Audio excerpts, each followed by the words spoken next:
Ya bunday verin şimdi. Ha bak. Verin. Kana ballar. Çoğutur kana. Kana oyun ballar. Kudak kalada jakşı oyun bolsun, ne olsun, ынтымактуу çap kıla, жаңы bayramlarınar menen ballar. Jakşı kılıp ötküzgüle, meselelерге татат. El aman, jürt aman, Kılıçdan Kuday saklatsın kana, oynay ber kana. Vay meğerlisler. Birinciler жаңы menen. Ekinciler mına şu jayılgan ayının ынтымагы деп бережеткенде ошо ынтымагы örçüy berdi. Buyursa mına koço bul Kırgızdan kalgan Kırgız'ın at neme oyunu. Şu oyunu ulantıp mına жүрүп аткандарга мен сыймыктанам. Анан күчтүүлөр жеңсин.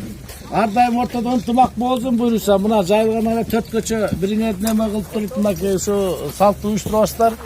Ушу салт Кыргыздын немеси башка айылга да жайылтууга аракет кылалы. Себеп дегенде мына жайылган айыл чоң айыл, ынтымактуу бир жагы мынакей жашынакай бир эт немеден трамбадан алыс болуп, жашынакай чабып, ынтымакта ийгиликтерге жетишиңерди мен суранат элем.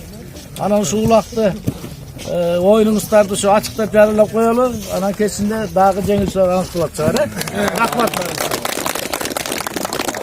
Болду дейм. Болду. Мен баары чолгондой бир сүйлөйт аксакал. Эң биринчи саламатсыңарбы, урматтуу туугандарым. Жаңы жылыңар куттуу болсун. Неме ондай кандай жакшынакай күн болуп атат. Күн ачылып, күн салкын.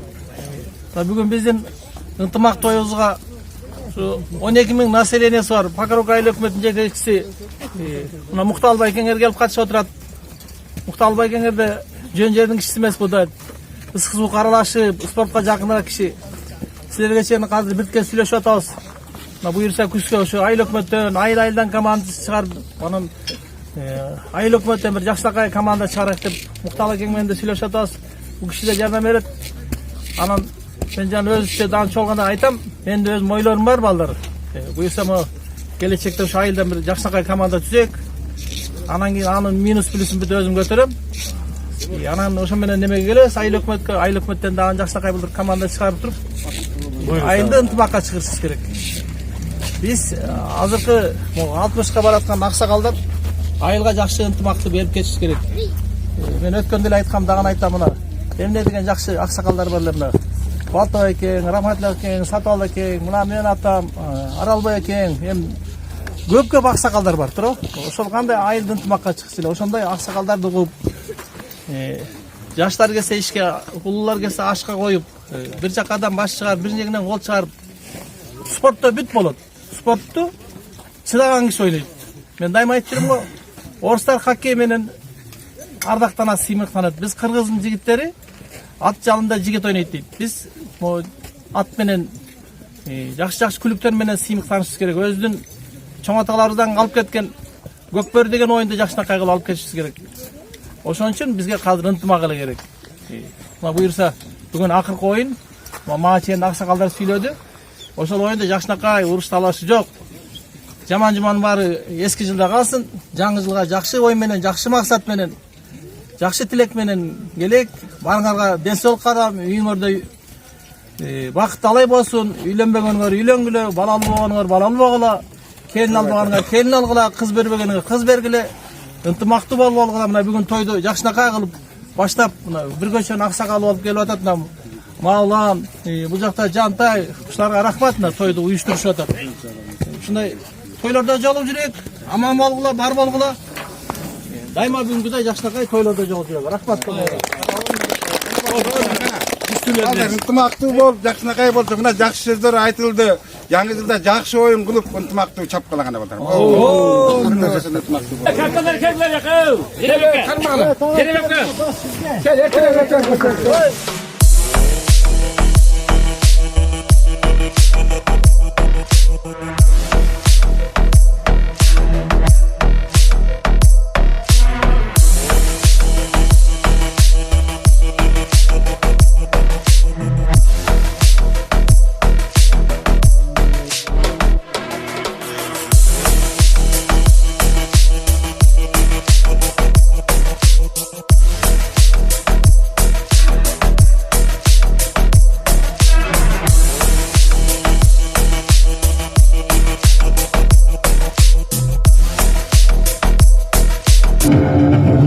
Мына анда эмесе.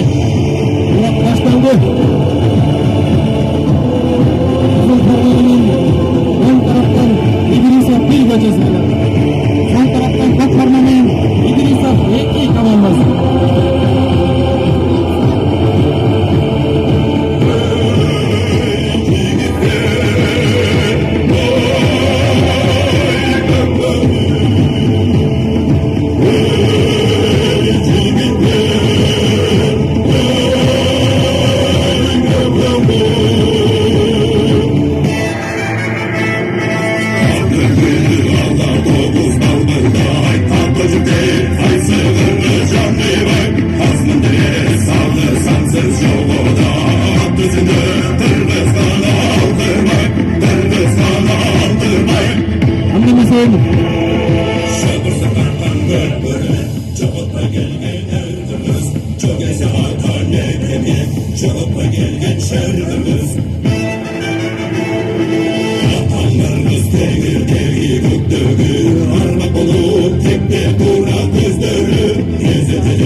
Ya. Мен билбейм да, списокто жок да, кимди айтам. Неме дей берем, биринчи оюн башталды, биринчи тайм депчи. Анда эмесе биринчи тайм, биринчи оюн башталды.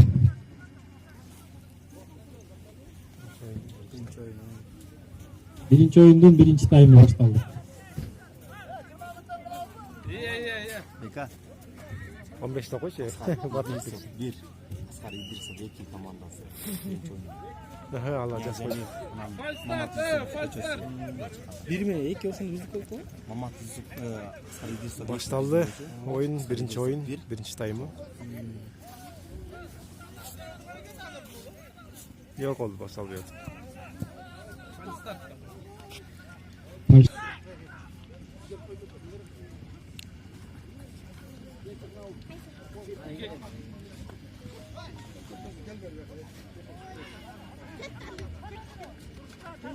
Анда эмесе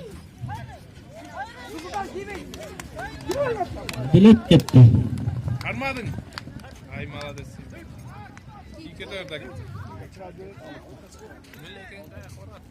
Аут. Улан. Исмаилов Улан. Фамилияларын айтчы келе. Кел Адил. Кактан билем мен фамилияларын.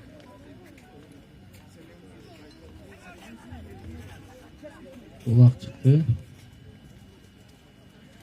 Эңкейсің. Сенин колунда улак. Талаш. Улак чийине чыгып кетти. Аут. Кайрада ортодо 10 номерда Рахматуллаев Эсен менен Исмаилов Улан.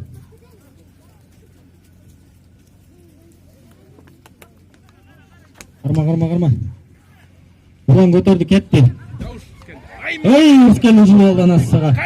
Эй, карма. Кетти анасыга. Ортодо кызыл ойнуп жатыр. Ой, көтөр. Улак чейин сыртына чыга элек. Атчандарды алысыраак турду дечи, камераны жабып коюп атат. Ой, атчандар. Кичине чейинден алысыраак туруп болсуңар, көрүп аткандар.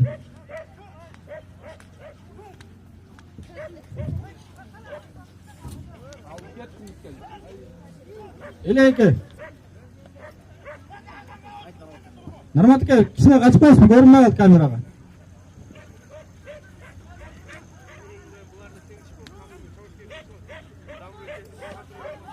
Ула ортодо талаш болот. Кармай бер ошону. Кыздан кармай бер. Көтөр. Интей.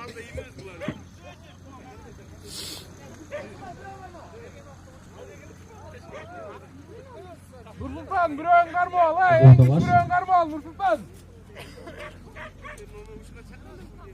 Эки команда тең абдан даярданган экен. Эки команда тең күчтүү.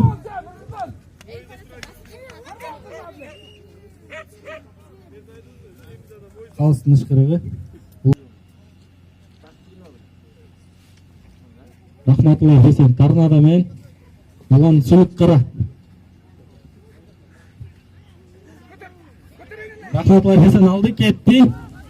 Баракелде. Бас. Тулайда тиз, кайрыл бер. Кеттим бала.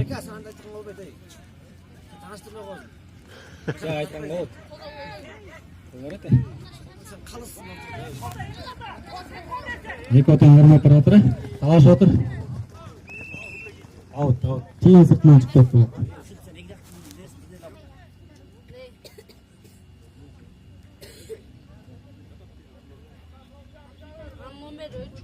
Суймык жалатпай жатыр.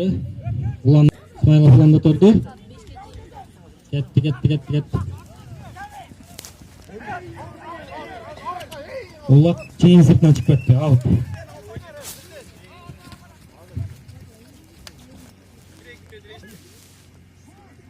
Турсунбаев Адлет чыкты.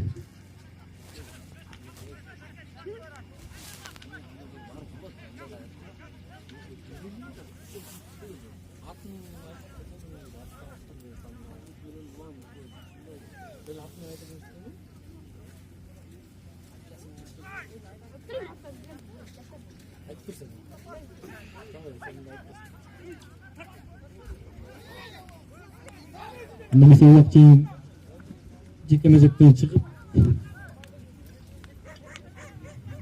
оюн кызуу жүрүп баштады. Баш тартыш болуп атат. Улакты Адлет басты. Ирискелде жылды. Айыл түштү. Анда эмесе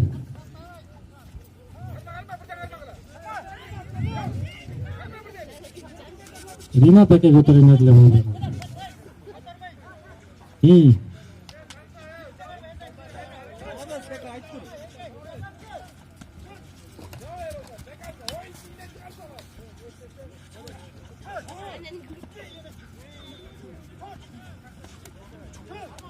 Ортодо кызуу талаш тартыш болуп отур.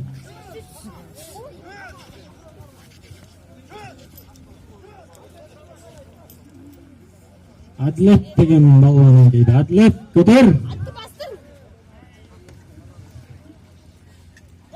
Анаса. Эсен көтөрдү. Эсен айда. Кармап калды Адлет.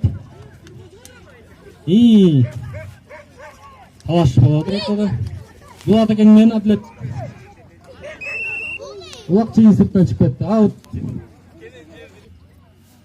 Адлет чыгат экен.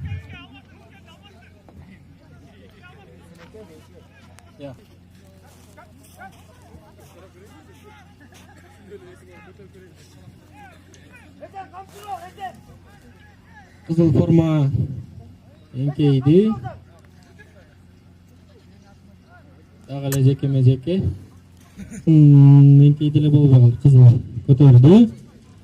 Адлет кетти Адлет. Эсен жабышты.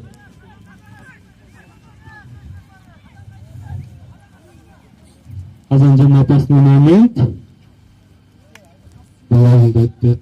Yok Bulak Adlet'ti.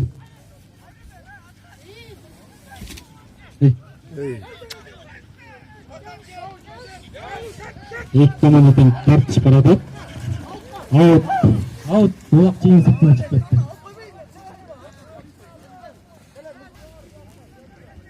Annemiz ortada milyon menen Esen. Sana İdris Akbir koçasının Nasriddin diyen kartmen.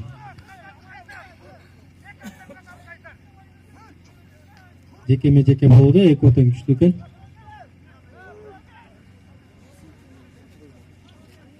Бири-бирин жооптор жакшы оюн көрсөттү.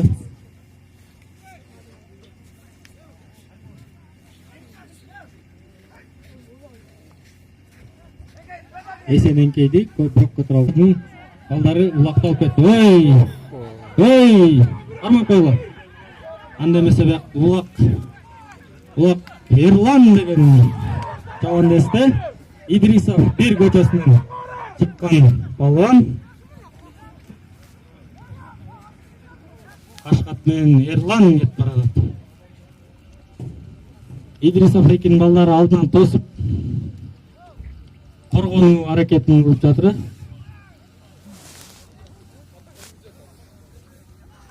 Коргонуу эки команда тең абдан күчтүү экен.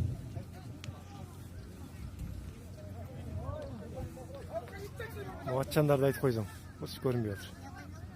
Эми чекедеги атчандар качпастыр, жакшы көрүнбөй болот. Мынакка кичине чекерек. Камерага тартатканбыз. Кичине солго алып коюңуздарчы. Андан эмес дагы деле Ирланда 9-номердагы Идрисов 2 көчөсүндөгү бала жабышты. Бирок жылып алган жок. Булакты улангот берүүдө аракетинде, бирок бул жагынан Тилек эке кармап калды. Тынчтык экен, тынчтык кечиресиздер. Тынчтык деген Идрисов 2 көчөсүнөн жакшы болду эле.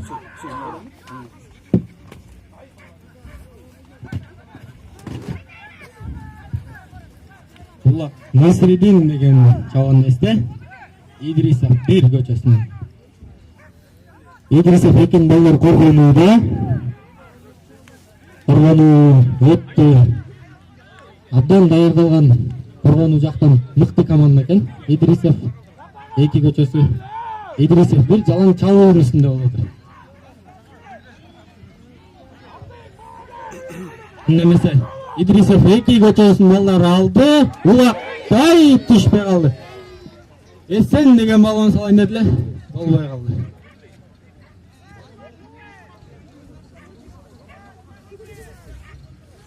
Фамилияларын айтып барып эле, баары бири-бирибизди тааныйбыз.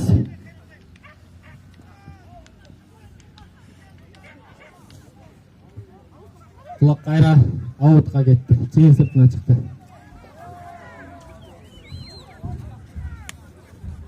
Жок, чыкпай, чейин сыртына чыкпай калыптыр, оюн жүрөбүрө кайра эле. Эки команда тең жакшы өтө катуу даярданып келиптир. Биринчи тайм битти да. Көрөбүз го. Анда эмесе калыстын ышкырыгы жаңырып, биринчи тайм бүттү. Тыныгуу. Командар экинчи тайм башталууда.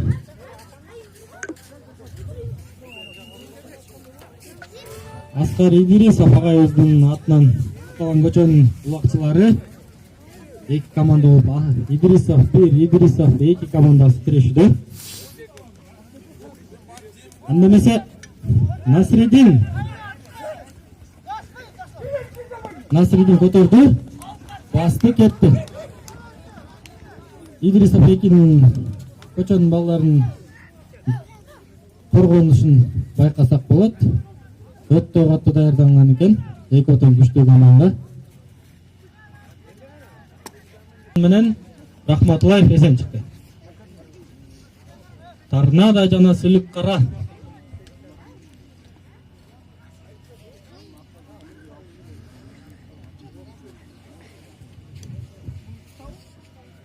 Эки отон бирөөдүн жооптуу аракетин жасоодо.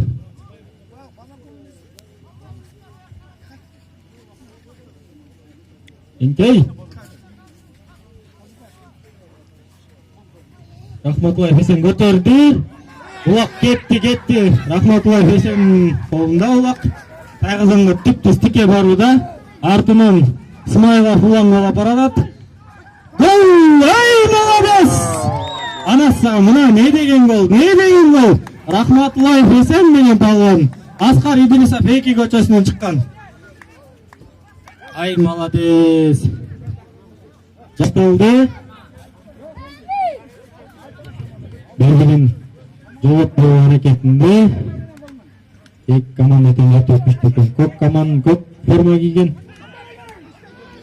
Идрисов 1 көч, 2. Насридин аракетин жасады эле, болбой калды.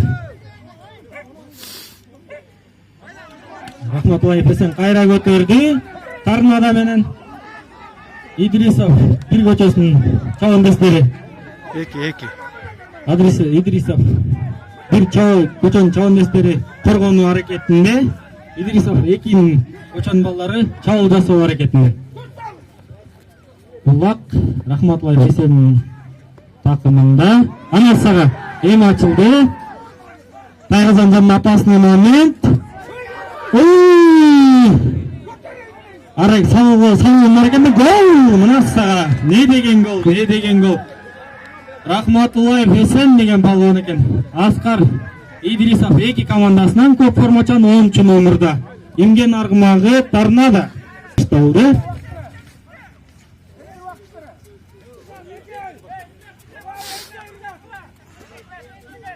Немесе Сыймык харакет көтөрдү. Көтөр. Сыймык пас. Ай, болбой калды. Булак кейинен чыга элек, оюн уланууда. Өтө күчтүү күрөш, өтө. Эки командадан өтө күчтүү экен. Аракеттерин жасабады. Мынасыга. Ой, молодец. Азаматсың, азаматсың.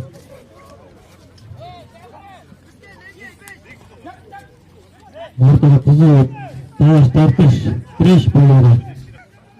Эсен көтөрдү.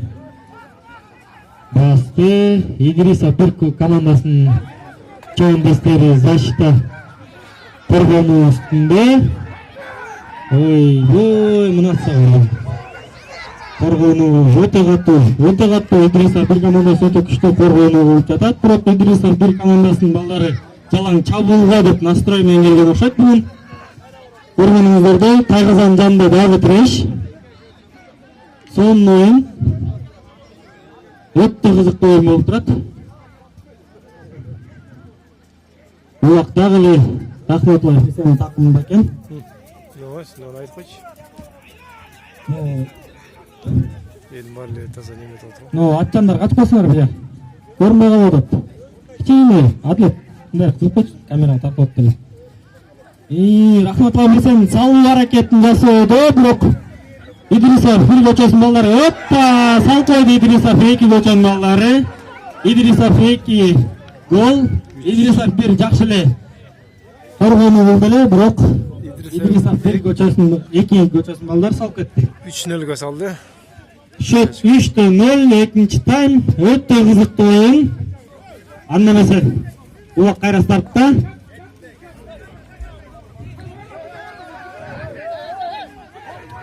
Oyun düşünmezlikte bulup durat. Beşte kovbet.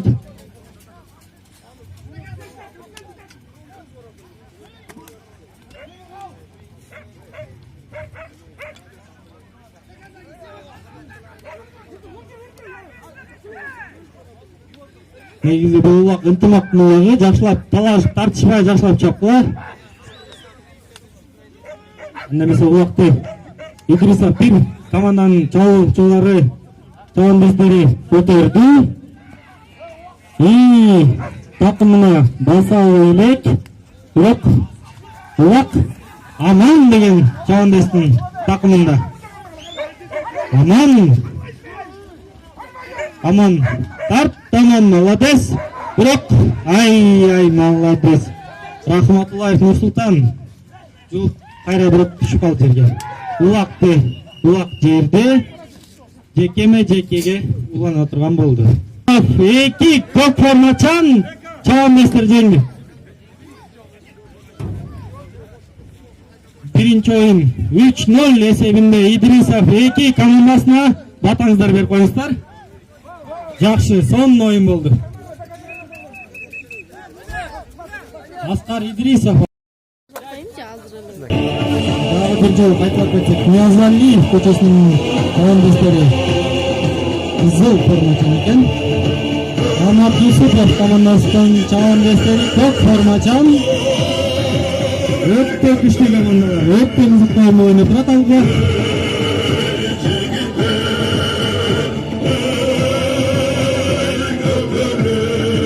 Bir жолу айта кетсек, жайылган оюндун көчө ынтымагы.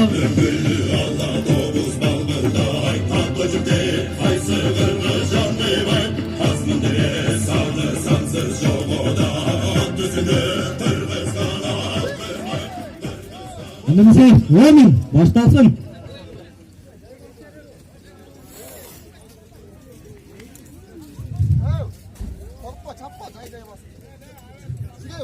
Немесе Булак орто старт жиынында турат.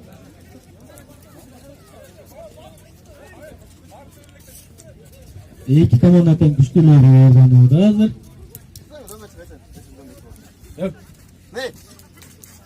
Бирок комментар айтып кетсем болобу? Эмне болуп башталды?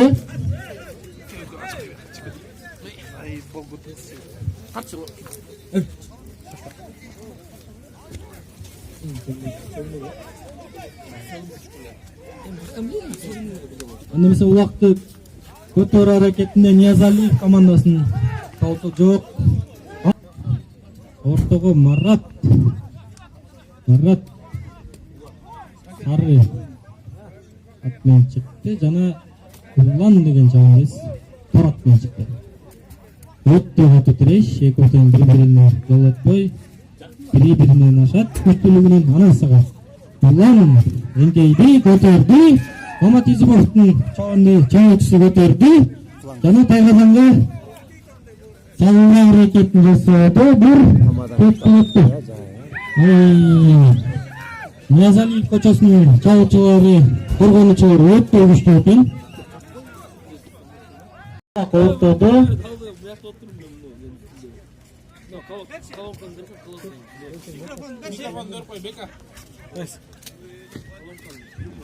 Assalamu alaikum, урматтуу бүгүнкү тойдун көрөрмандары.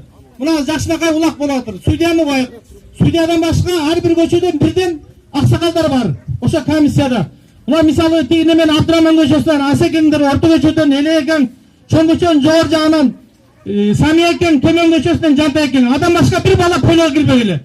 Кайсы көрөрман или орусча айтканда болельщик кире турган болсолор, ошо команда ортодо оюн уланууда, жеке ойunu уланууда. Ортодо жекеде Улан деген чабандас, Мамат Юсупов көчөсүнүн жанына Нуржан деген чабандас. Ниязалиев көчөсүнө баш катмай. Жеке чеңберден чыкты улак. Улак ортодо талаш үстүндө. Мамат Юсупов көчөсүнүн чабандастары өтө күчтүү көргөнүдө жана улак чейин сырттан чыгып кетти. Мамат Юсупов командасынын коргоочулары өтө күчтүү экен. Эңкейди көтөрдү. Ниязалиев көчөсүнүн балдары коргонууда. Мамат Юсупов көчөсүнүн чабуучусу аракетин жасайын деп эле Рахматуллаев, бирок болбой калды. Эки командастан өтө күчтүү, аттары да күчтүү. Бири-бирине өтө топ келишет экен. Калыбеков Болотбек Ниязалиев көчөсүнөн басты. Марматеке жабуучусу эле Форматчан Мамат Юсупов көчөсүнүн балдары өтө жакшы коргонууда. Ниязалиев көчөсүнүн балдары чабуу үстүндө. Өтө күчтүү оюн. Бири-биринен калышпайт. Өтө күчтүү чабандастар. Өтө күчтүү батыр десек болот буларды. Анда эмесе Мамат Юсупов көчөсү кайра чабууга өттү. Контр чабуу. Бирок Ниязалиев көчөсүнүн чабандастары коргонуусу өтө күчтүү. Анда эмесе Мамат Юсупов көчөсүнүн чабандастары чабуу үстүндө, Ниязалиев көчөсүнүн чабандастары коргонуп жатат. Өтө күчтүү оюн, өтө жакшы. Жана Тайгазан жанында Кана. Ай, улак жерге түшүп калды. Болбой кетти. Таза гол эмес, улак уланууда.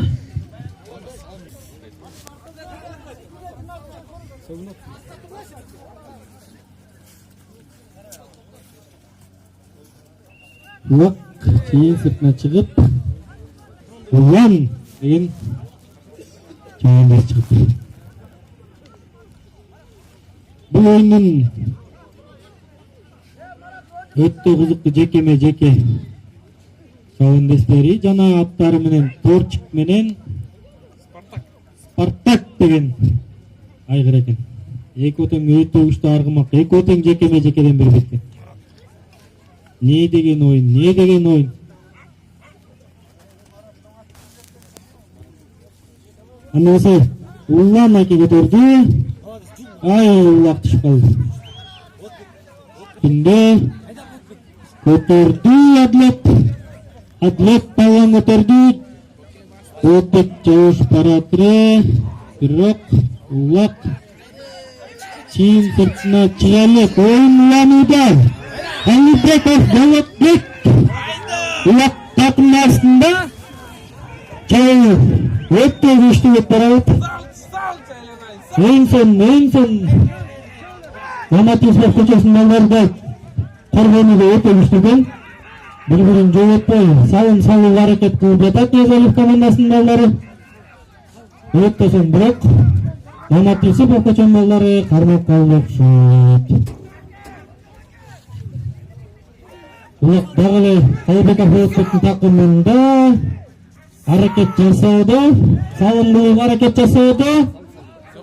Салы албай жатады. Қорғаны өте күшті екен. Мамат Юсупов командасының жігіттері абдан дайырған келіптір. Қорғаны үстінде Язалиев командасының жігіттері чауы жасау үстінде. Бірақ қалыстың ышқырығы қалысты қалыс.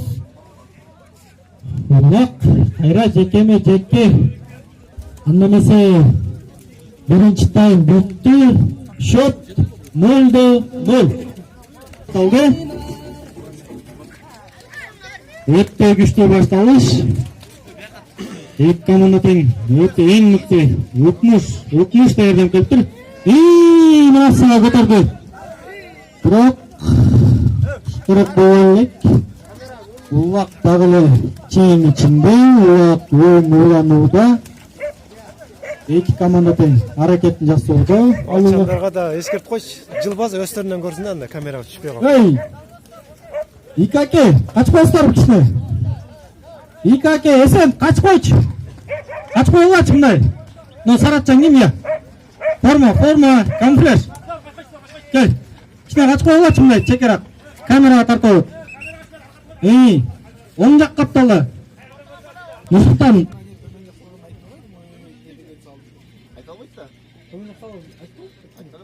Ne bir bölge.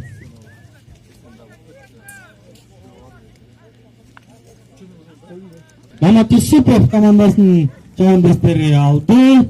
Жолдашев Улан өткіз беру әрекетінде бірінші номердағы Нармат деген жауынгер. От жерге düştü. Ойынуға екі командатын әрекет жасауды көтерген жерден.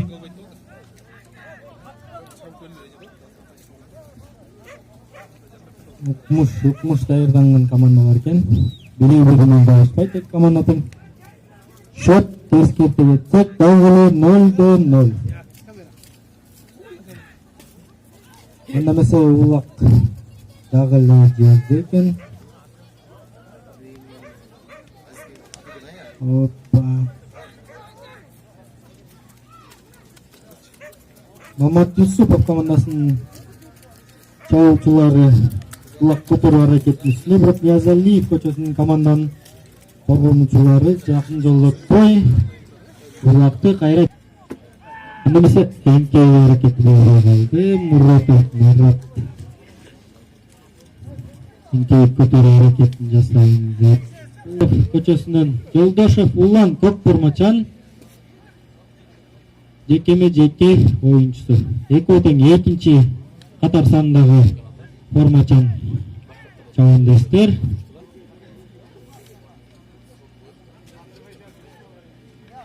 Екеудің өте күшті әрекет жасауда. Айта кетсек, екі командатын ойыншылар күшті. Андамесе Жолдашев Улан көтерді. Басты еми Тайғазанға жоқ Нармат деген чауылчық өткіз берді. Жолдашев Улан жаңа Тайғазанға қарай аттың башын салып чауып баратырған момент. Улақ Ниязалиев көчөсүнүн чабандестери коргоочулары өтө күчтүү экен. Жана жайылган основной сборный командасынын аттары экен. Баракелди. Сонун эки тең сонун аракет жазууда.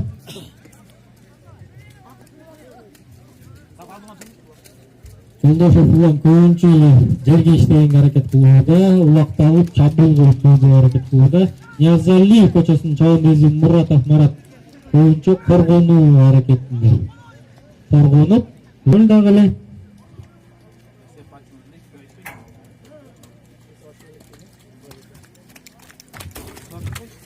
Эстеп 0-0. Өзүнүн аракетин жасап, алып коюу аракетине бирок Талабеков Фейсбуктун такымында чабуул аракетин жасады. Ниязалиев көчөсүнүн чабуучулары коргонуу аракети Маматисов көчөсүнүн чабандестери өтө күчтүү. Андан эсе желге өткүзбөй, өтөсен тактика колдонушту. Ниязалиев көчөсүнүн чабандестери Маматисов көчөсүнүн чабандестери коргонуу аракетинде, бирок Ниязалиев көчөсүнүн чабандестери өтө күчтүү, өтө жакшы тактика колдонуп, алдыга гол салуу аракетин көрсөтүп турган момент. Андан эсе гол салым кылайын деп Ниязалиев көчөсүнүн чабандестери аракет жасады, бирок коргонуу Маматисов көчөсүнүн чабандестери өтө күчтүү көргөн деп турат. Тайгазанды айланып Ниязалиев көчөсүнүн чабандестери Нуржан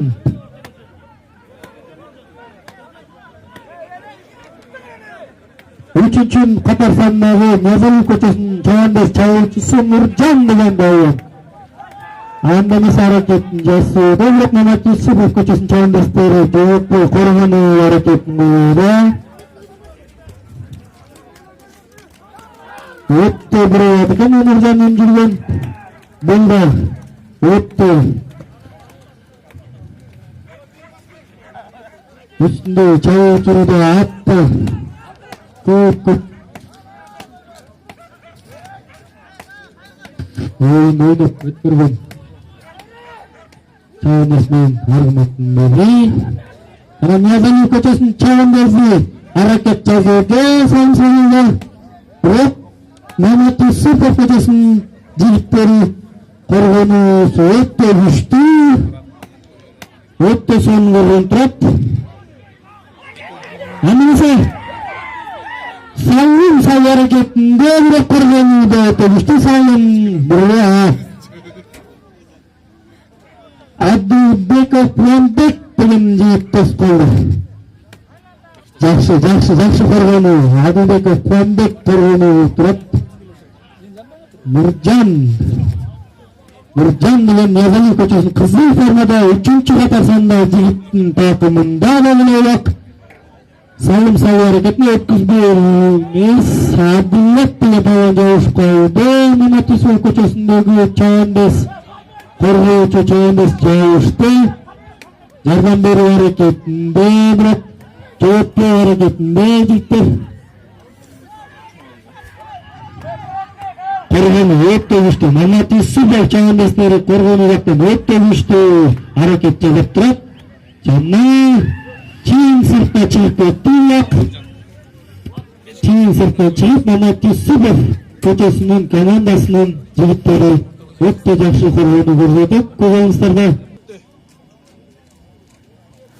Андан эсе калыстын ышкырыгы эки көчөнүн чабандестери улакчылары абдан чоң аракет үстүндө болду. Жана эсеп саны 0-0. Эми Булут ойын программага кошуун беребиз. Тамашалайбыз. Юсупов көчөсүнүн ойыны. 10 минуттук ойын. Решающий гол. Рахматулла Руслан кетти. Отур. Ай, Турамов продно. Отеле, гайда. Маматисов көчөсүнүн чабандеси. Нармы. Отеле. Несі гол? Ниязалиев көчөсүнүн жаандаштерде өтө күчтүү аракет кылган. Коргонуу аракети өтө күчтүү жана улакта алып койду Ниязалиев көчөсүнүн жигиттери кызыл формачан. Бирок улакка дагы таңаш тарттыш болду жана алып чыгымдан чыгып кетти. Формачан Мамат Юсупов көчөсүнүн жаандаштери ойын көрсөтөдү. Жана Мамат Юсупов көчөсүнүн жаандаштери чайыл аракетин жасоодо жана Улак Жолдошов уланды.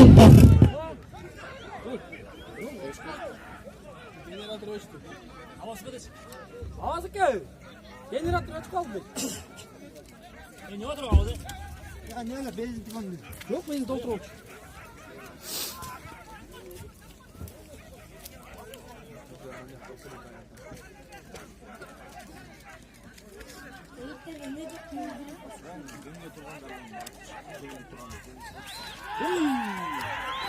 Sal.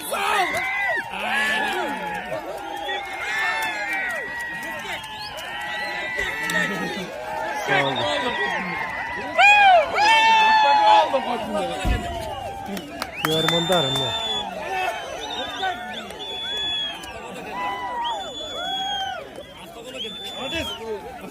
Молодец.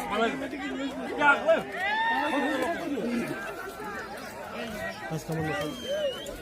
Ниязалиев командасы өзүнө жок, Ниязалиев жеңди да бул болду.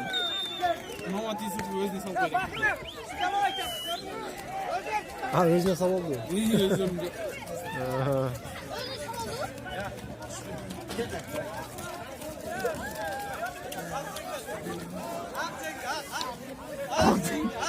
Молодец. Мінекей, қуаныш атат аябай. Команда өзінің немесіне сал алып тұр, тайқазанында.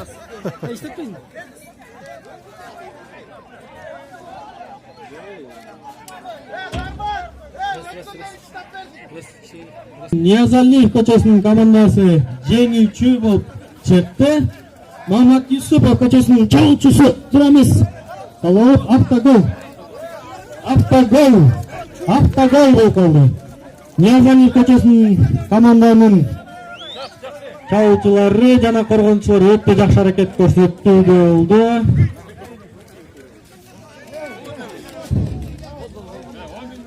Гол. Өтө жакшы салым. Өздөрүнө Мамат Юсупов көчөсүнүн жигиттери өздөрүнө салып алды. Тамаданы көрсетіп қояқ. Тамада. Яқта отырады. Ой. Oyun bitti. Bitti. Екінші ойын бітті. Көргөнүздөр өтө сууктар. Мамат Юсупов көчөсүнүн жигиттери кызыл формача Идрисов бир командасы.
Идрисов бир көчөсү жана Мамат Юсупов көчөсүнүн командалары.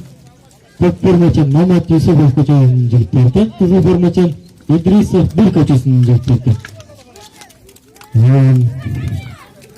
Үчүнчү, төртүнчү орунга үчүнчү ойын.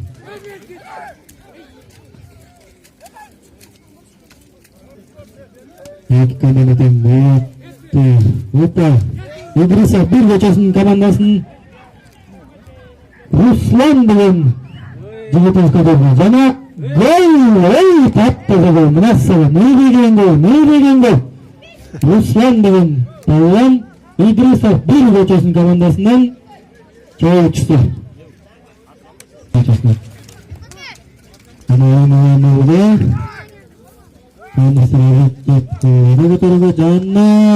Идрисов 1 көчөсүнүн чоочусу көтөрдү. Адилет Турсунбеков. Көтөрүп, Турсунбаев Адилет көтөрүп Тайгазанга алып баруу аракетин жасоодо.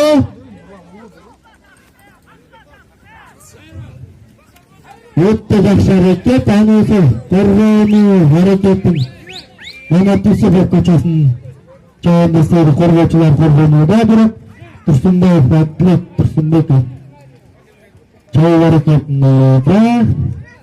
Жана гол! Салым, дагы бир салым. Идрисов 1 көчөсүнүн чообусу. Турсунбеков Адилет салымдын ээси. Мамат Юсупов командасынын жигиттери кичине пассивныйраак ойноодо, бирок башталды кайсынын ышкырыгы. Мынча аракет кылды. Жана жерден Уллан деген чообуз көтөрдү. Жерден Идрисов 1 көчөсүнүн чообусу.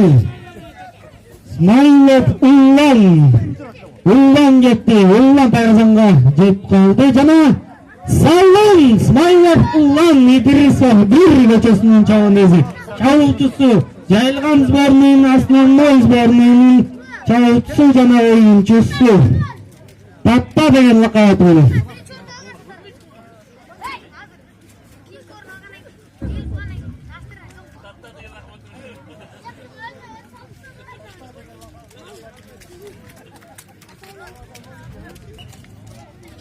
Кайсынын ышкырыгы жана ойун башталды. Көтөрдү. Турсунбеков Адилет көтөргүлө. Жайышты Мамат Юсупов командасынын жигиттери өтө күчтүү коргонуу башталды. Жана чал аракетинде Нармат байкебиз 1 номеринин капитан команда Мамат Юсупов командасынын чабуучусу бирок түшүрүп алды. Кайра Турсунбеков Адилет аракетин алууда көтөрүлдү. Улак чийин ичинде көтөрүү аракетин жасоодо эки команда тең. Сонун Туреш 3-4 орунга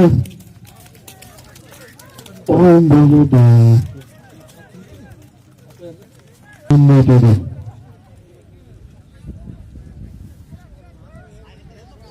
Өтө Идрисов 1 командасынын жеке чабуучу оюнчусу өткүзүп берди. Насриддин деген чабандаске өтө жакшы оюн болууда. Насриддин такымына басты. Рахматуллов Руслан тосууда, аракет жасоодо алып коюлган. Бирок элди Julip aldı. Rahmatullah Ruslan julip aldı jana ötküzüp berdi.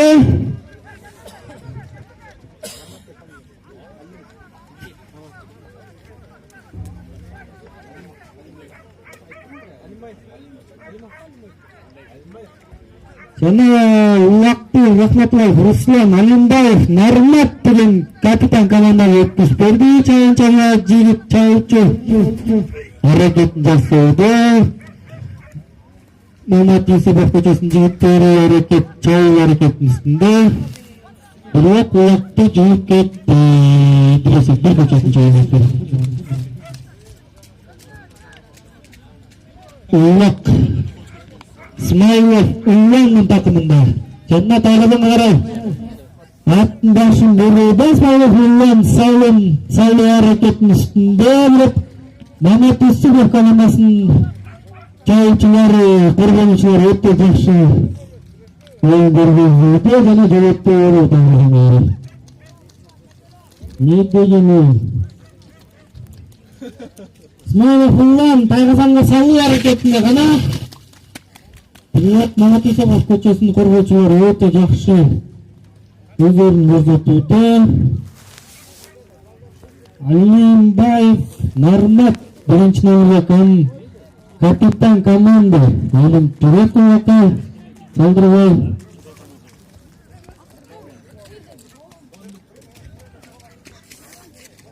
Жана Улак Уланын такмасына шашпай аракет кылууда демократия эң жакшы аракетти Улан деген датта деген кичке көргөн жигит. Манас районунда өтө жакшы оюн көрсөтүлөт. Сборныйга чыгып жүрөт, Жарган сборныйында, анча-мынча район сборныйында областка чыгайын деп чыгып калган жигиттердин бири. Ана эми Салым аракетин жасады, Салым гол жасады. Мына гол эсептелинди. Голдун эси эки адам болуп калды. Исмаилов Улан жана Руслан деген жигит.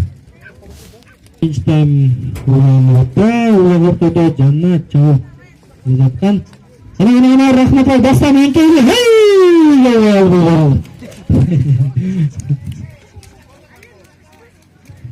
Мамат Исаков командасы өтө жакшы аракет кылууда. Эсеп санын салууга аракеттен жаттап Мамат Исаков командалары. Бирок Идрисов бир командасы өтө жакшы аракет жасоодо, өтө өздөрүн жакшы көрсөтүүдө. Мамат Исаков командасынын жигиттери басты такымдын астына. Бирок Руслан деген алып калды. Жана Улак Уламада чейин сыртка чыга элек. Эки команда өтө күчтүү экен.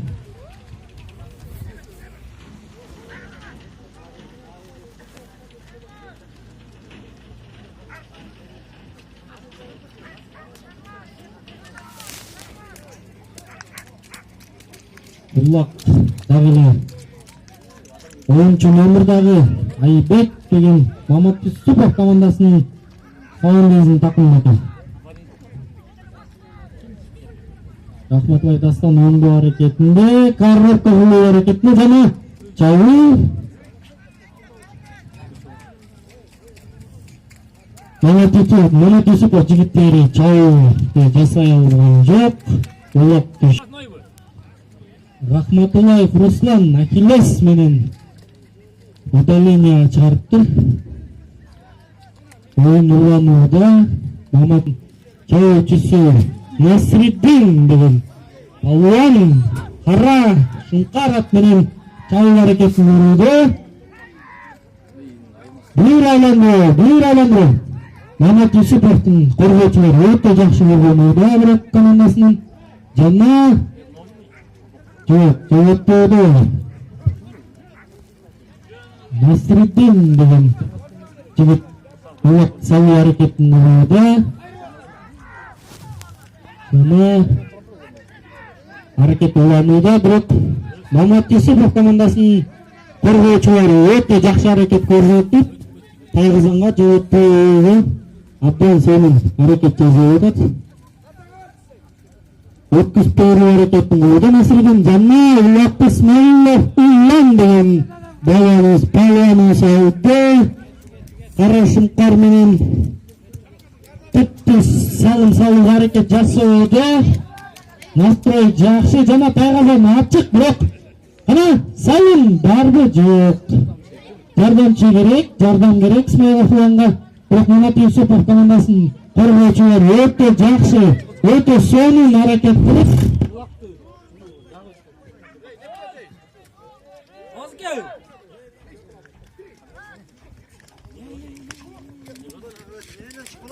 бүгүн төлөп жакканы дүйжөң, турабыз дегенде не болот?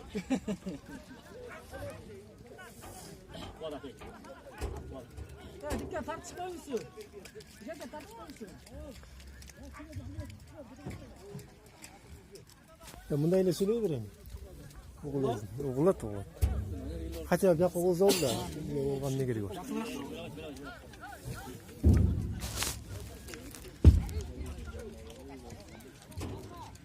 Бияктан көрөт да. Анда эмесе Улак Рахматуллаев Руслан деген чабан Ахиллес деген аргымагы менен чабуу аракетинде Рахматуллаев Руслан такымында Улак.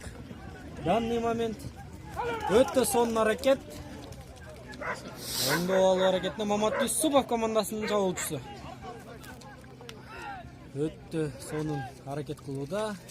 Бирок Идрисов бир командасынын коргоочулары өтө жакшы аракет көрсөтүп коргонууда.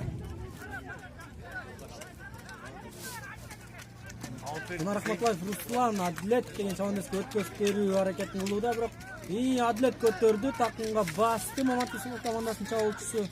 Рахматуллаев Руслан өткөзүп берди, эми коргонуу аракетин жасоодо, бирок Адлет деген чабандас такай салым деп аракет кылууда. Раз кош. Эң сонун оюн, эң сонун аракет кылууда Адлет деген чабуучу Мамат Юсупов командасынын чабуучусу. Жана ортодо талаш тартыш, Тайгазанда опасный момент. Жана Адлет салым сала алат экен гана. Дагы эле Адлет деген чабуучунун такымында Идрисов бир көчөсүнүн коргоочулары өтө жакшы аракет жасоодо. Мамат Юсупов көчөсүнүн чабуучулары өтө жакшы тоже аракет жасоодо, чабуу жасап бир салым салып коеюн деген аракет кылууда. Эсеп санын айта кетсек, Канча болду? 4-0. дагы эле эсеп 4-0. Идрисов бир командасы алдыда.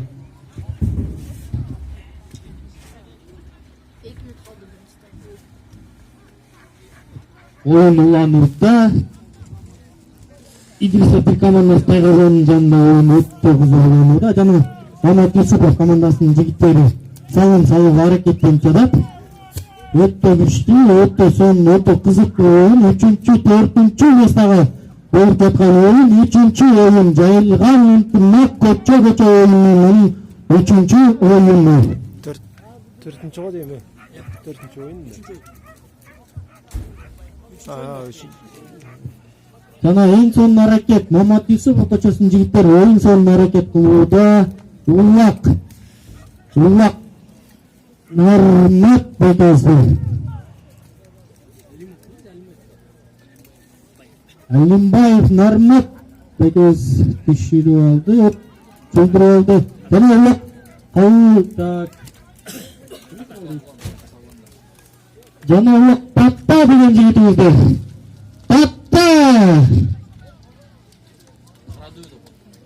Татта деген жигит. Татта палуан кетти Исмаилов Улан деген Идрисов бир көчөсүнүн жигити чабуучусу чабуу аракетин жасоодо, салым салуу аракетин жасоодо. Жана опасный момент Исмаилов Улан өтө өзүн укмуш эң сонун даярдыкта экенин көрсөтүп, салым салайын деп аракеттен жанат. Бирок Мамат Юсуповдун коргоочулары өтө күчтүү аракет жасап, Улакты алуу аракетинин үстүндө. Исмаилов Улан такымынын астында дагы эле Улак. Жолдошов Улан жабышты, бирок Исмаилов Улак салуу аракетине жана гол! Исмаилов Улан Идрисов бир көчөсүнүн чабуучусу, жайылган сборунун чабуучусу деп да койсок болот. Өтө жакшы оюнчу, көп аракеттүү жана билеги күчтүү жигит. Биринчи тайм бүттү да. Жана биринчи тайм бүттү. Кайсы нышкырыгы менен Экинчи тайм башталды. Идрисов бир көчөсү алдыда, эсеп 5-0. Мамат Юсупов көчөсүндө эсеп 0. Өтө жакшы, өтө Идрисов бир көчөсү өтө жакшы даярданып, өзүнүн жакшы жагынан көрсөтүп ойногонда. Жана Улак жеңсиздикке чыгып, кийинен чыкты, эми чабуу аракетинде Идрисов бир көчөсүнүн жигити чабуу аракетинде Руслан Руслан талаш тартыш жүрүүдө текеден. жана oyun уланууда такым астында чийинен чыгып кетти. Турсунбеков Адилеттин такымасында өтүп. Идрисов бир командасынан алып кетти. Идрисов бир командасынын чабуучулары чабуу аракетин жасоодо. Кызыл формачан Мамат Юсуповдун коргонуучу командасынын коргоочулары коргонуу аракетинин үстүндө. Чабуу Нурматов Анарбек чабуу үстүндө. Анарбек takımının aslında ikinci time, üçüncü oyunun ikinci time oyunu, üçüncü dördüncü oyun için talaş tartış oyun böyle. Jana ulak Rahmatulayev Ruslan'ın takımında Hiles Argımak Mingen üstündeki Rahmatulayev Ruslan hareket жасоодо чабуулду үдөтөттү. Татта менен келип эллайда берекелди. Анасыга Татта 3-чү эсеп сандагы номер чабуучу Идрисов бир командасынын мыкты оюнчусу. Өтө күчтүү ойнорду өттү. Өтө такым Исмаилов Улан деген жигиттин астында жана Мамат Юсупов командасынын коргоочулары өтө жакшы аракет жасап коргонууда. Исмаилов Улан такымын астында Улан атты берип тайгазанга карай жол салды. Эй молодец, кеттиң. Мамат Юсупов командасынын коргоочулары өтө жакшы коргонууда. Өтө сонун ойун, өтө кызыктуу ойун. Улак дагы Исмаилов Улан такымын астында 3-чү номерде эсеп сандагы жигит. Желгандын сборныйында ойноп жүргөн жигит. Райондун сборныйында ойноп өзүн жакшы жагынан көрсөткөн жигит. Каймана аты Татта деген жигит. Улак салгы аракеттенүүдө Идрисов бир көчөсүнүн жигиттери, бирок Мамат Юсупов көчөсүнүн жигиттери бербейт. Өздөрүн аларды өтө күчтүү көрсөтүп жатат. Аптан даярдап келген бүгүн командалар акыркы оюнда. Жана айта кетсек, жайылган көчө улагынын ынтымак жакшы. Ынтымак оюну Төмен көчөнүн жамаатынын атынан болуп турган ойун азырдан момент. Чабуучусу жаш оюнчу, оюндагы эң эле жаш оюнчулардын бири. Турсунбеков Адилет Идрисов бир көчөсүнүн чабуучусу аракет жасоодо салым салууга. Айта кетсек, 3-чү оюн экинчи таң жана Турсунбеков Адилеттин такымдары.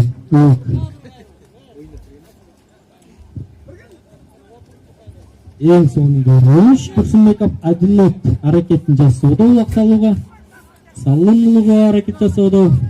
Айта кетсек, эсеп 5-0. Идрисов бир команда салды да. Мамат Юсупов Русландын такымынын астында улак артынан Ерлан кола аракетинде улак Рахматуллаев Руслан Ахиллес Минген Аргымайдын такымынын астында чабуу аракетинде салым салуу аракетине тайгазанга жакындап калды. Жана салым болбой калды, кармап калды. Исмаилов Улан деген жигитибиз кармап калды. Сонун оюн көрсөтүүдө эки команданын эсеп санын 5-0.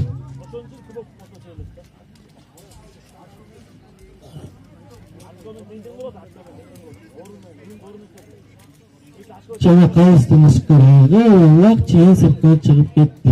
Кайра Дөсөстүн такымынын астында Идрисов бир командасынын чабуучусу өтө жакшы аракет жасоодо, бирок Жолдошов Улан деген Мамат Юсупов командасынын чабуучусу кармаптыр. Азыр экөө талашуу аракетинде Жолдошов менен тартууда такымын салууда, бирок чейин сыртына чыгып кетти. Чыгып кетти, чыгабай ортого отурду.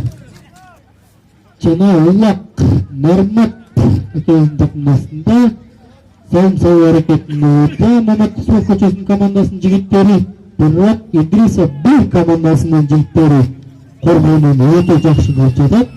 Өтө күчтүү аракет көрсөтүшүп жатат.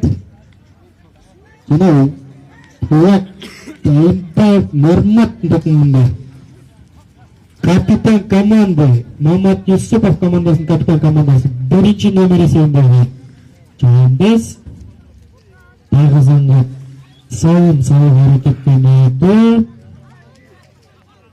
Бирок Идрисов 1 командасынын коргоочулары ал аракетти бузууга аракеттенишүүдө. Чалуу аракетин Мамат Юсупов командасынын жигиттерин тосуп Тайгызанга жооп аракетине. Бирок Мамат Юсупов командасынын жигиттери өтө жакшы аракеттин үстүндө. Салым салуу аракетинде жана Улак Тайгызан жанында жана Алимбаев Норматтын такымасында өтө күчтүү аракет жасауда. Капитан команда Мамат Юсуповдун шөттү оңдоого калган чабуучулар Мамат Юсупов командасынын чабуучулары да кошулду. Бирок Идрисов 1 командасы өтө катуу даярданган экен, өтө жакшы коргонууну көрсөтүп жатат.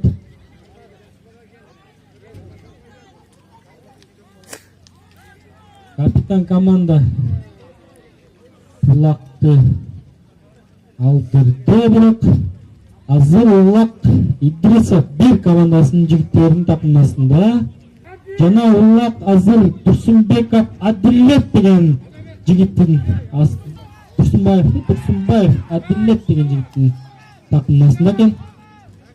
Турсунбаев Адилет эч шашпай жана аракет жасоодо. Салым салууга Идрисов 1 көчөсүнүн чабуучусу Турсунбаев Адилет такымына басып салуу аракеттенүүдө. Бирок Мамат Юсупов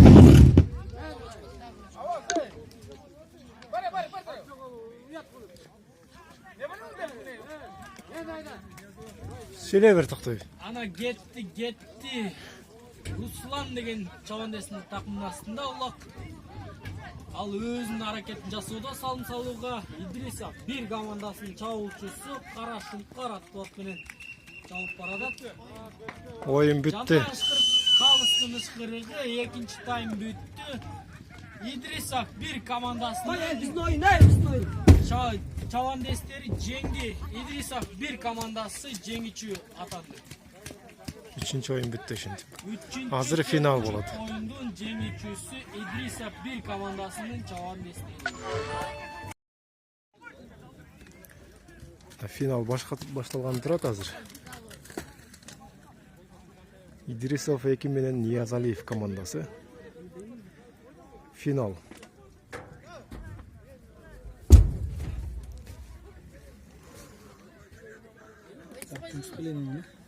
Жүрүскөч.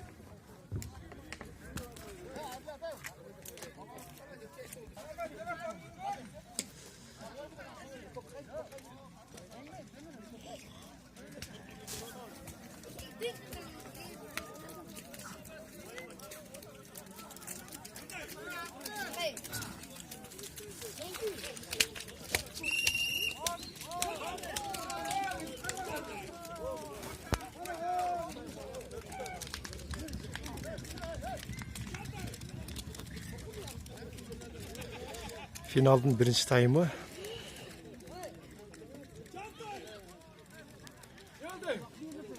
Свет ачып калды.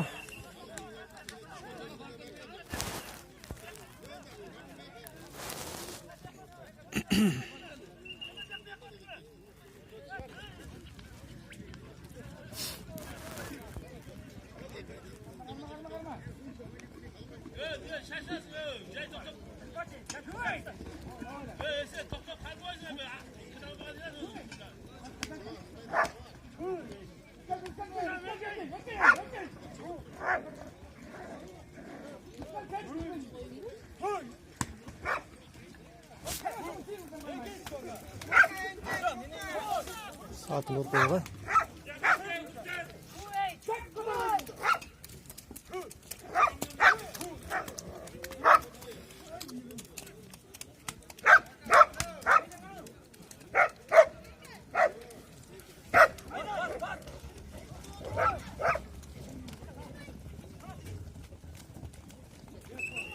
Аут болып қалды.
Бияққа Идрисов 2. Ешкім жоқ үшін микрофон азы келсін. Идрисов 2-де 2 очко oldu. Жана Тромез айт оптың формалымен.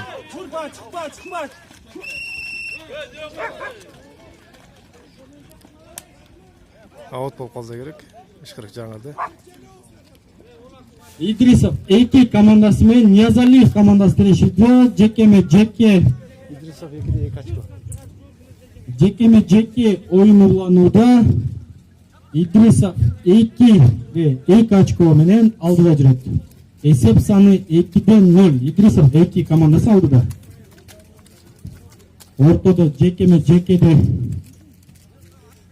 айта кетсек, oyuncu эсеп санындагы миллион аттуу аргымагы менен Авазбек ойуну сыймык эң жаш oyuncu ойунун эң жаш жана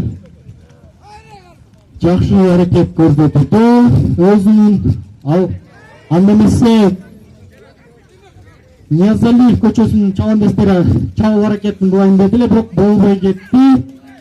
Жана азыр Уллак Рахматуллаев Эссендин такымынын астында. Жана Уллакты Тилек деген чабандас өткүздөрдү. Тилекпи? Болотбек деген чабандас алып өттүрөт. Анда ошол Болотбектин такымынын астында Ниязалиев көчөсүнүн чабандасы, чабуучусу, Манас районунун сборныйында ойноп жүргөн жигит жана жайылган сборныйдын основной игроку.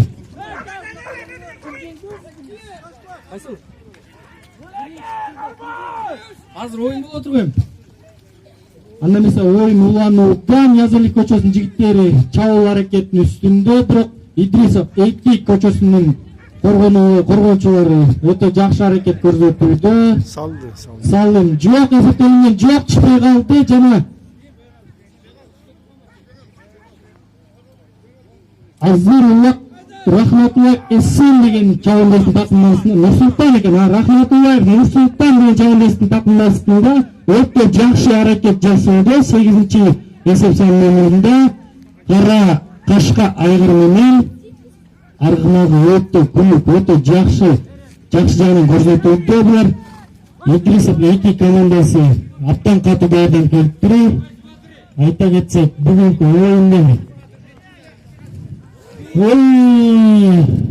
эчтеке болбойт. Мындай болуп турат. Өтө жакшы аракет жасоо үстүндө эле Идрисов 2 командасы бирилет. Чабуучу чабандасы кулап түштү. Уллак ортодо чийинде ойлонууда. 2 команда тең өтө татыктуу, өтө күчтүү командалар. Эмесе Уллакты Рахматуллаев Эссен деген чабандас көтөрдү. Кара торнадо деген айгыр менен салым салуу аракетинде, бирок анда эмесе Рахматуллаев Эссен менен Авазбек уулу Сыймык миллион жана торнадо деген аттар менен чабуу аракетин сүйлөшүп, шашпай чабуу кылууга аракеттенүүдө. Идрисов 2 командасы бүгүн өзүн өтө жакшы көрсөтүүдө чабуу жагынан. Ниязалиев командасы коргонуу жагынан өтсө керек, тактика жагынан өтө жакшы оюн, өтө сонун оюн, кызыктуу. Жана Азбек уулу Сыймык миллиондук ыргымагы менен чабуул аракетин жасоодо түптүз Тайгазанга сайып гол мына саган ийилген гол. Эң жаш оюнчу, эң жаш жана эң күчтүү, билеги күчтүү эң жаш оюнчу айта кетсек Ааз экенин баласы Сыймык.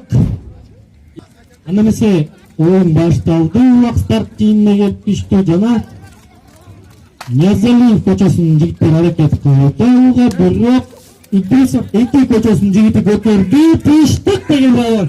Тынчтык кетти. Кайра Тайгазанга салуу аракетинде салым салуу жана өттү. Кайра аракет жакшы жасоодо Идрисов эки командасынын чабуучулары, бирок Ниязалиев командасынын коргоочулары өтө жакшы коргонуп жатышат. Эсеп саны 3-0. Идрисов эки командасы алдыда. Жалган көчө оюнунун 4-чү оюн финал оюну. Жана айта кетчү нерсе, оюндун финалын, полный, үзүндү бардык нерсесин Турар ТВ каналына, YouTube каналына көрө аласыздар. Подписация басып, лайк басып койсоңуздар өтө жакшы болот. Анда эмесе улак дагы эле Идрисов эки командасынын такымынын жигиттеринин астында өтө кызуу оюн жүрүүдө. Идрисов эки командасынын жигиттери өтө күчтүү даярданып келтирди. Жеңебиз деген аракет экен. Финал өтө күчтүү, өтө сонун, кызыктуу болуп өтүп жатат. Көрөрмандардын баары кол чайып, кол көтөрүп, кыйкырып сонун жигит Кашкайгыр менен чабып жүрөт. Калыббеков Болотбек деген сборныйга чабып жүргөн жигиттин такымы. А жок, кими? Болотбектин акеси. Копканы урор.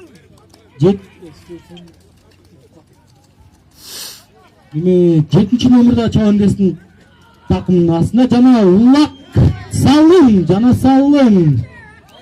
болгон жок.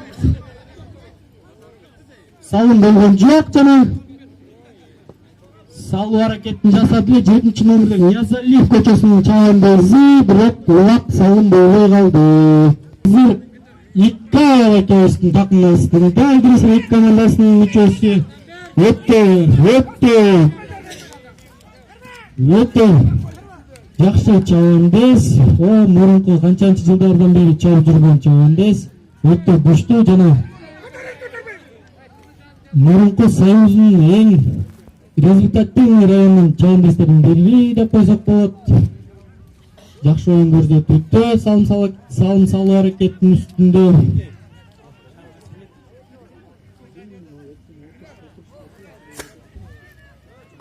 Анда эмесе Идрисов эки командасы салым салуу аракетинде, бирок Ниязалиев командасынын жигиттери бербей кармап калды. Дулат деген экөөбүздүн такымдын астында Кашкайгыр менен 3-0 салып баратат. Болотбек деген чабуучу экен. Болотбек таза салымын үстүндө аракеттенүүдө, бирок Идрисов эки командасынын жигиттери салым салууга аракетти бербей атат. Өтө күчтүү даярдык, бүгүн жеңебиз, бүгүн финалда жеңебиз деген ойдо келишкен экен. Ниязалиев командасынын жигиттери шашпай дем алып, ойлонуп, салым салуу аракеттин үстүндө. Анда эмесе анын жанына жолоп келаткан Нурлан деген, Карабе деген Бумер деген аргымагы менен жете алган жок. Болотбек салым салуу аракетине улак гол, салым түштү. Эсеп саны 3-1. Идрисов эки командасынын счет 3. Улак башталды. Идрисов 2 жана Ниязалиев көчөсүнүн чабандестери.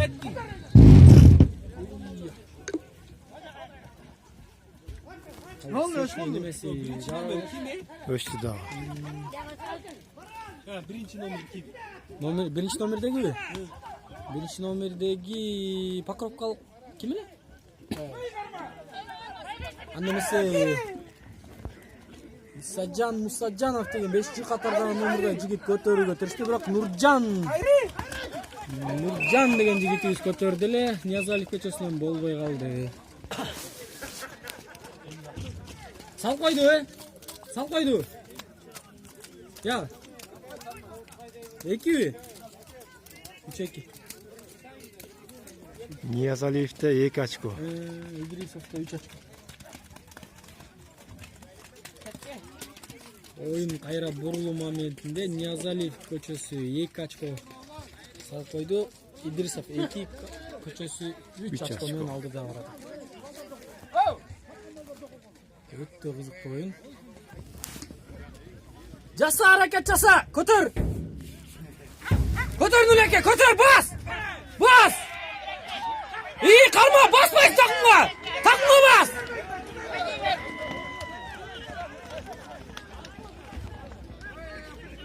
Андан Идрисов 2 көчөсүнүн чабандези тақымға басты, бирок алдырып койду Ниязалиев көчөсүнүн чабандезине. Калбеков Болотбек деген чабуулчу Тайтору деген аргымагын менен.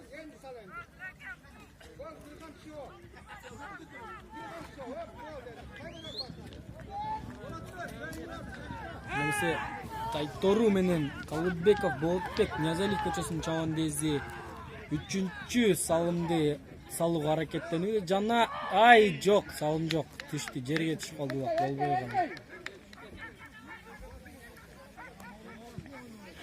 Биринчи тайм бүтөрүнө ушу 1 минуттай калды. Калбеков Болотбек кайрадан аракет жасоодо, бирок коргоочулары өтө күчтүү ойнодо. Бүттү биринчи тайм.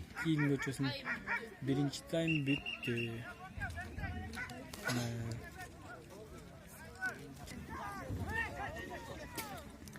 Анда эмесе 3-чү оюн, 4-чү оюн 1-2 орунга талаш тартыш жүрүүдө. Идрисов 2 көчөсү менен Ниязалиев көчөсүнүн оюну.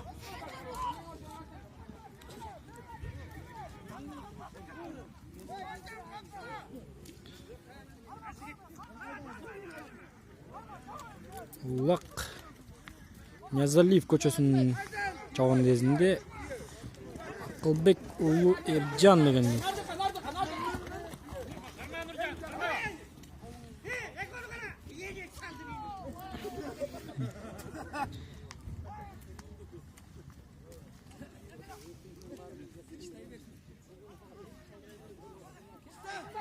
Салым Ниязалиев көчөсү эсепти теңдеди. 3-3. 3-3 эсеби менен эсеп тең.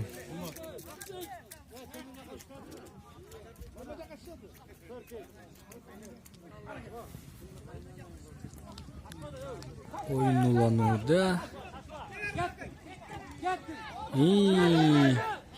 Абазбек уулу Сыймык улакты такымга басты. Идрисов 2 көчөсүнүн чабуучусу, эң жаш оюнчу оюндагы. Жана улак таштоо аракетинин үстүндө.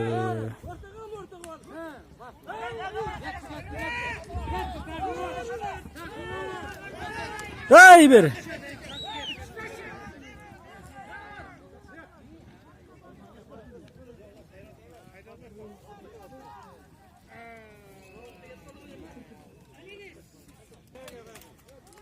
Эсеп саны 4-2 экен. Биз адашып олтурук. 4-2 эсеп саны менен Идрисов 2 көчөсүнүн жигиттери алды да.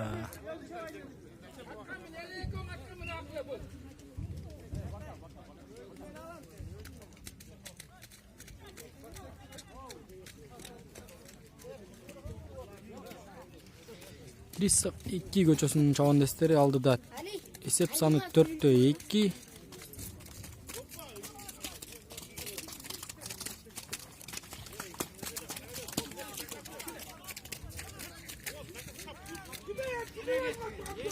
Абазбеков Сыймык эң жаш улакчы аракеттин үстүндө салым салууга. Улак такымдын астында. Мынакей ушул жигит бир айландырып салуу аракеттин үстүндө.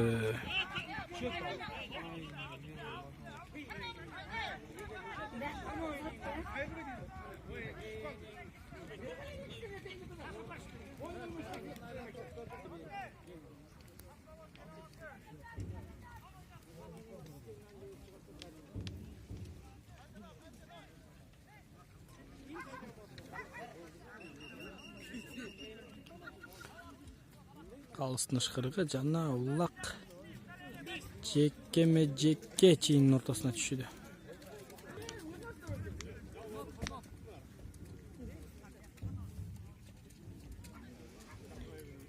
Идрисов 2 көчөнүн жигиттери салым салуу аракетинде, бирок Ниязалиев көчөсүнүн жигиттери салым салуу тоже аракетинде. Тайгазан жана Апасты Маммед эсеп саны 4-2 эсеп саны теңдөөгө аракет жасоодо, бирок Идрисов 2 командасынын защитниктери, коргоочулары өтө жакшы аракет жасоодо.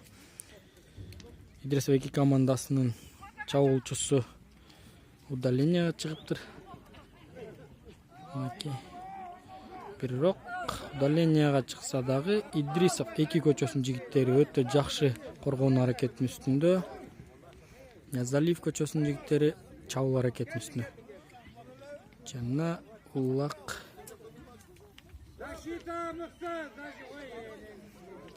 салым жок, эсеп саны 4-2. Ниязалиев көчөсүнүн, жок, Идрисов көчөсүнүн чабуулчусу Муратов Дулат деген жигитибиз улак такымына басыптыр. Идрисов 2 көчөсү алдыда. Жок, Калбеков Болотбектин такымасында экен улак.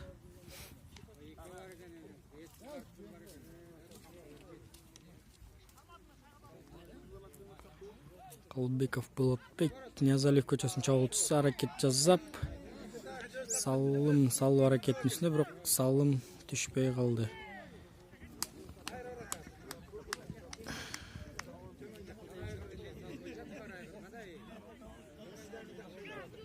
Жана улакты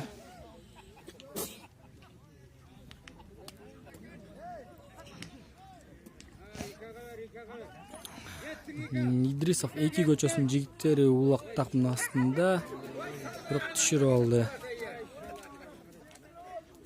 Oyun жакшы уланууда, өтө опасный моменттер көп.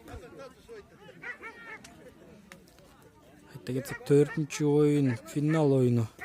Идрисов 2 көчөсү менен Ниязалиев көчөсүнүн чабандестери чабыш күчтөрүн сынашууда.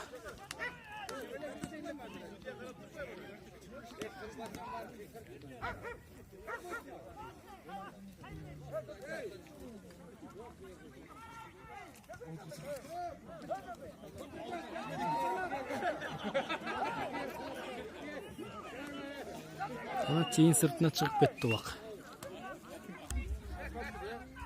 Улак жекеме жеке чейин ортосунда, жана ортого Калбеков Болотбек менен Рахматуллаев Эсен деген чабандестер күч сынашууда.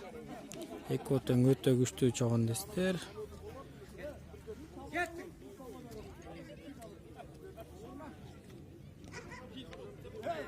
Калбеков Болотбек Ниязалиев көчөсүнүн чабуулчусу такымга басты. Эсеп санын айта кетсек, Ниязалиев көчөсү 2, Идрисов 2 командасынын эсеп саны 4. Калбеков Болотбек көзүн тайгазанын айланып салым салууга аракеттенүүдө. Калбеков Болотбек чабуу үстүндө.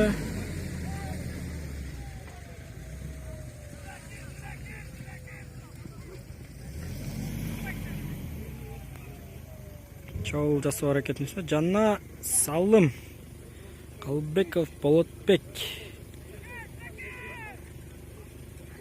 4-3 эсеп санын жаңыртты. Ниязалиев көчөсүнүн чабуулчусу Калбеков Болотбек.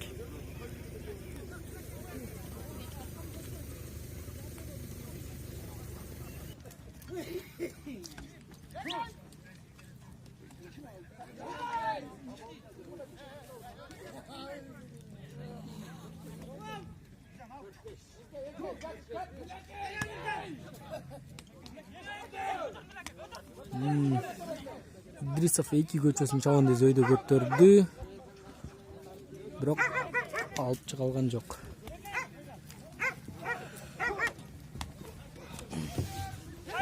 Кеттиң! Бас оңдон! Ниязалиев көчөсүнүн чабандесинде Нұржан деген тайганын үстүнө. Аттын такымдын астында. Нұржан деген. Чабандестин такымдын астында Ниязалиев көчөсүнүн чабандези салым салууга аракеттенүүдө. Идрисов 2 командасынын коргоочулары коргоонун үстүндө.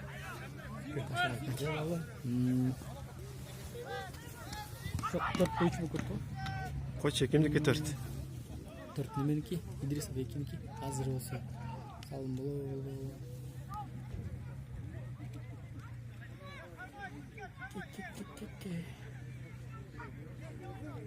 Sıyma kal, sıyma. Sıyma kal.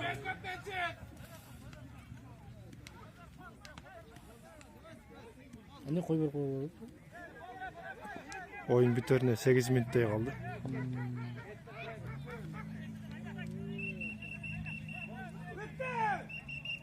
Ne bitirdi? Bitir, oyun bitti. Esep nemelerde ayt koyayım. Hem daha. Esep sаны 4-3 oyun, final oyunu bitti. Esep sаны 4-3. İdrisov 2 komandası жеңди. Ниязалиев командасы 2-нчи орунду ээледи. Esep sаны 4-3 менен бүттү. Hazır endi. Көрөрмандарга рахмат. Турар ТВга катталыңыздар, көрүңүздөр. Сыйлоо аз эме болот азыр, э? Ошону көрөйүк азыр.